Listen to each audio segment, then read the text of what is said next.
Describe him to me. And Muslims, look at the description of your Rasul. And for some, this would be the first time you hear what your Prophet looked like. I saw a man of striking appearance. ظاهر الوضاء أبلج الوجه, radiant face, حسن الخلق, beautifully created. لم تعبه الثجلة, his belly wasn't protruding. ولم تزر به السعلة, nor was his head disproportionate and small. وسيم قسيم, proportionate and delicate, finely made, a specimen of a creation. في عينيه دعج, in his eyes there was a contrast. The dark was immensely dark, the white was excessively white. وفي أشفاره وطف, and his eyelashes were long. وفي صوته صهل, and in his voice was a natural echo. وفي عنقه سطع, and his neck was elegantly long. وفي لحيته كثاثة, his beard was full and thick. أزج أقرن, his eyebrows were arched, but they were not joint, it was separated. In صمت فعليه الوقار, when he was silent, dignity covered him. وإن تكلم سماه وعلاه البهاء, and when he spoke it was audible and clear, almost commanding and overtaking. أجمل الناس وأبهاهم من بعيد, from afar the most striking and outstanding in appearance. وأحسنهم وأجملهم من قريب, and when he came near, the best of them and the most handsome of them in closeness. حلو المنطق, such an exalted and sweet level of logic. Like when he used to speak, it was so coherently logical, it was smooth and easy to understand.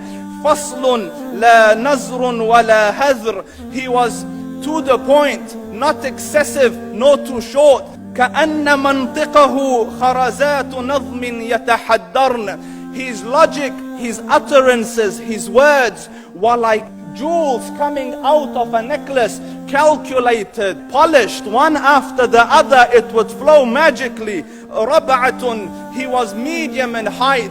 Your eye didn't have to strain to look up at him, nor was it tedious to look down at him. He was a comfortable sight to look at. له رفقاء يحفون به, he had friends, the people that were with him, they were working around him to try to serve and protect him. إن قال سمعوا لقوله, when he used to say something, they used to hearken to what he used to say. وإن أمر تبادروا إلى أمره, when he commanded, they used to compete to fulfill the command. This is Muhammad Rasulullah. This is Muhammad Rasulullah. Anas ibn Malik says, he says, I came out one night, it was the full moon night.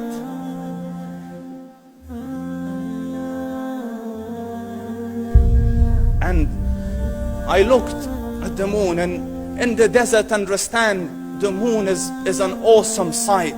It is smooth, it is radiant, it is clear, it is gentle compared to the scorching sun at which they are used to.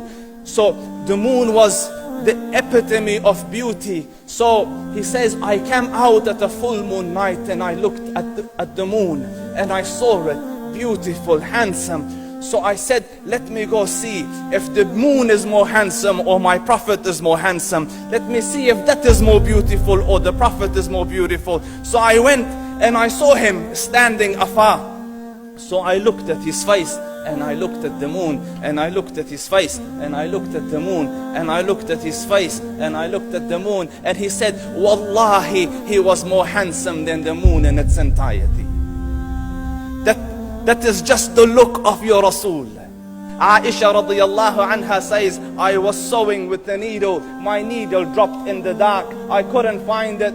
I said, Ya Rasul, I can't find it. He moved his face close, and I swear, out of the radiance of his face, I found my needle. And the Prophet sallallahu alaihi wasallam was mind-bogglingly handsome, but his handsomeness was covered with waqar and jalal and hayba.